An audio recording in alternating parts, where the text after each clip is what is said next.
તો સુરતના ઉધના નવસારી રોડ ઉપર પાણી ભરાયા। મુખ્ય રોડ ઉપર પાણી ભરાતા વાહન વ્યવહાર ખોરવાયો। સચિન બેસ્તાન ઉધના તરફ જતા લોકો પરેશાન। એસએમસીની પ્રી મોન્સૂન કામગીરી સામે ઉઠ્યા સવાલ। અધિકારીઓ અને નેતાઓની નિષ્ક્રિયતા સામે લોકોમાં રોષ।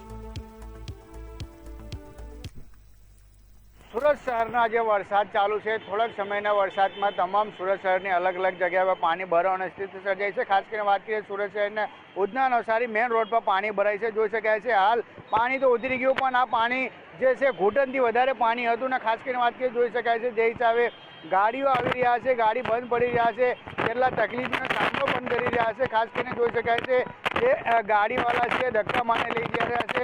ખાસ કરીને એમની જોડે પણ વાત કરવાની કોશિશ કરશું।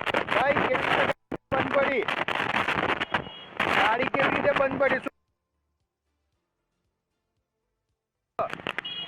પાણી આવી ગયું, બીજા એના પાણી ભરેલું હા ગાડીમાં? હા રોડ પર પાણી ભરેલું છે એટલે હા કેટલી તકલીફ? બહુ તકલીફ પડે મહાનગરપાલિકા કેટલી કામ કરી છે? એસએમસી કેટલી કામ કરી છે? કઈ કામ નથી કર્યું। બિલકુલ, સુરત મહાનગરપાલિકા જે કામની વાત કરીએ તો ખાલી કાગળ પર જ કરી છે એવું લાગે છે। જે હિસાબે વાત કરીએ સુરત મહાનગરપાલિકાના તમામ લોકો છે તે હેરાન પરેશાન થઈ રહ્યા છે અને લોકોને તકલીફીનો સામનો કરવો પડ્યો છે। જે હિસાબે રોડ પર પાણી ભરાવાના કારણે જો લોકો ગાડી બંધ થઈ રહી છે, ગાડીમાં ખરાબી આવી રહી છે, તેના કારણે જે વાત કરીએ જે હિસાબે કે જે લોકો છે હેરાન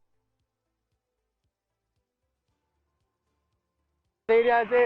તમામ લોકોને વાત કરીએ કે ગાડી બંધ થવા સમસ્યા સામે આવી છે, કેમ કે ગાડીની અંદર પાણી ભરાઈ જાય તો લોકો હેરાન પરેશાન છે। પણ તંત્ર છે તે ખાલી આ કુંડું ઉપર કરીને પાણી નીકળવાનું સમસ્યા સોલ્યુશન લાવવા માટે પ્રયત્ન કરી રહી છે, એના સિવાય બીજી કોઈ એમને ધ્યાને આવતું નથી।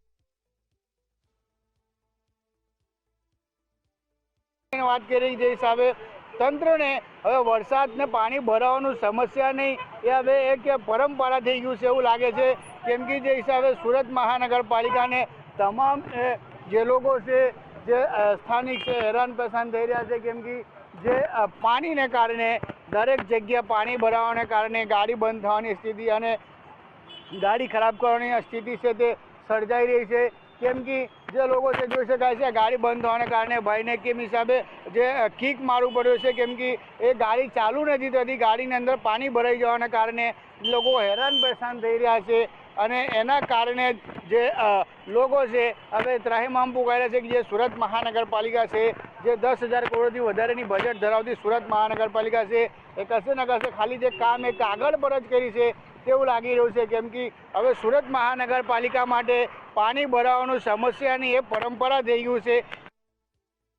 થોડુંક વરસાદ થાય તો એ પાણી ભરાઈ જાય, જે હિસાબે લોકોને કેવું છે મહાનગરપાલિકા છે હવે એ નગરપાલિકા નહીં અને જે લોકોને હેરાન કરવા માટે વધારે મહાનગરપાલિકાને દેખાઈ રહ્યું છે। કેમેરામેન શોએબ શેખ સાથે દીપક રામન, ટીવી ન્યૂઝ, સુરત।